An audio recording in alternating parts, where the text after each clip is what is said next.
शं शिव शंभो ओम शं ओम शं ओम शं शिव शंभो। तो नमस्कार दोस्तों, बहुत बहुत स्वागत है आपका हमारे यूट्यूब चैनल भोजपुरी म्यूजिक धमाल में। तो अगर आप पावर स्टार पवन सिंह के फैंस हैं तो इस वीडियो को शुरू से लेकर अंत तक वॉच जरूर कीजिएगा, क्योंकि इस वीडियो में पावर स्टार पवन सिंह का बहुत ही बवाल अपडेट के बारे में बताने वाले हैं।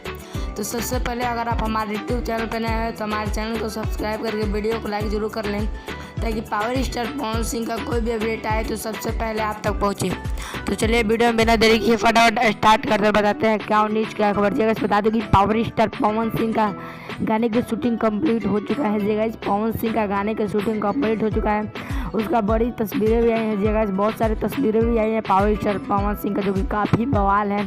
पावर स्टार पवन सिंह का गाना आपके बीच बस रिलीज करने की देरी है। गोरखपुर में पावर स्टार पवन सिंह का गाने के फाइनली एक गाने की शूटिंग हो चुका है, जिसके राइटर विजय चौहान जी जगह, और उसमें आपको आकांक्षा दुबे देखने को मिलेगी। पावर स्टार पवन सिंह के पहले गाने में आकांक्षा दुबे और पावर स्टार पवन सिंह का ज़बरदस्त परफॉर्मेंस आपको देखने को मिलेगा, जो कि काफ़ी बवाल होगा पावर स्टार पवन सिंह का, जो कि विजय चौहान जी ने लिखा है। और उसमें शिल्पी राज भी जगह और शिल्पी राज का ड्यूट है, और फिट आपको पवन सिंह और आकांक्षा दुबे देखने को मिलेगी, जो कि काफ़ी लाजवाब सॉन्ग होने वाला। इनके फैंस काफ़ी दिनों से इनका गाना इंतजार कर रहे थे। जगह सब उनके फैंस का डिमांड पूरा होने वाला है, क्योंकि फिर आपको एक बार शिल्पी राज और पावर स्टार पवन सिंह का जोड़ी देखने को मिलेगा, जो कि काफ़ी लाजवाब जोड़ी होने वाली है। तो पावर स्टार पवन सिंह का गाना सुनने के लिए आप कितना ज़्यादा और एक्साइटेड है, कमेंट के माध्यम से जरूर बताएं। और पावर स्टार पवन सिंह आपको ये अपडेट अच्छा लगा तो वीडियो को लाइक करें, ज़्यादा शेयर करें और कमेंट करना ना भूलें। मिलते हैं पावर स्टार पवन सिंह किसी नेक्स्ट अपडेट के साथ, तब तक के लिए जय जय भारत, स्वस्थ रहिए और मस्त रहिए।